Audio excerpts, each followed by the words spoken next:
Исхемичен мозочен удар настанува како резултат на затворање на крвен сад поради тромб. Примената на тромболитична терапија во овој случај мора да е при строго одредени критериуми и може да се изведе само кај пациенти со точна анамнеза, односно после одредени испитувања за состојбата на пациентот и тоа во период од 3,5 до 4 часа. Ако терапијата се аплицира покосно, значи после 3,5 часа, веќе е поголем и ризикот од настанување на компликации при апликација на истата. Тромболитична терапија значи терапија со рекомбинантен кивен плазминоген активатор. Истиот се дава по строго определен протокол, по строго определена формула спрема килограм телесна тежина кај пациентот. Еден дел од терапијата се дава во болус, значи во првата минута, а останатиот дел од терапијата се дава во рок од 1 час преку перфузор.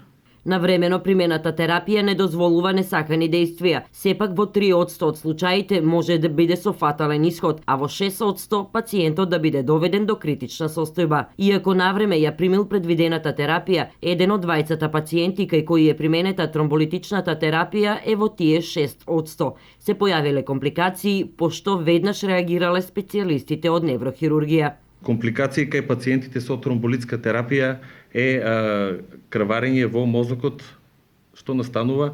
Таков случај е вториот пациент со тромболитска терапија, кај кој што настана хронично субдурално крварење после дадената терапија. Истиот е опериран во клиничка болница Штип. Операцијата траеше 1 час и помина во најдобар ред. Пациентот е пуштен на домашно лекување и е многу подобар од тоа што беше пред самата операција.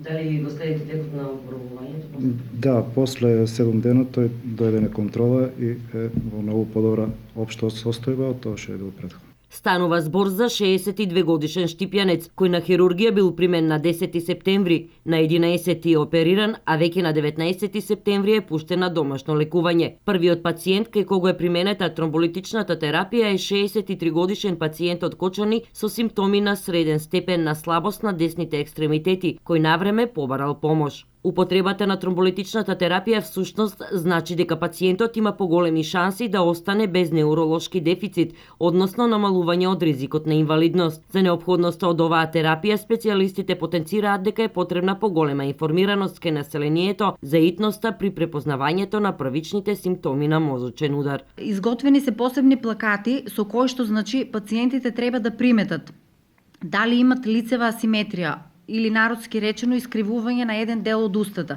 Понатаму дали приметуваат слабост на едната страна од телото или на еден од екстремитетите, дали имат пореметување со говорот и кога веќе ќе ги забележат овие симптоми, што побрзо да се јават на лекар. Уште еднаш напоменувам дека временскиот период во кој што може да се употреби оваа терапија е релативно краток. Зашто поефикасна примена на оваа најнова терапија во Штипската клиничка болница од големо значење е координацијата помеѓу службата за итна медицинска помош, специјалистите од неурологија, неурохирургија и радиодиагностика, која во досегашните 2 случаи се покажа дека функционира безпрекорно. Овој вид на терапија во светски рамки се користи одамна и тоа во Соединетите Американски држави од 1996 и во Европа од 2002 година. Во Штип започна да се применува после едукацијата од страна на доктори специјалисти од Белград.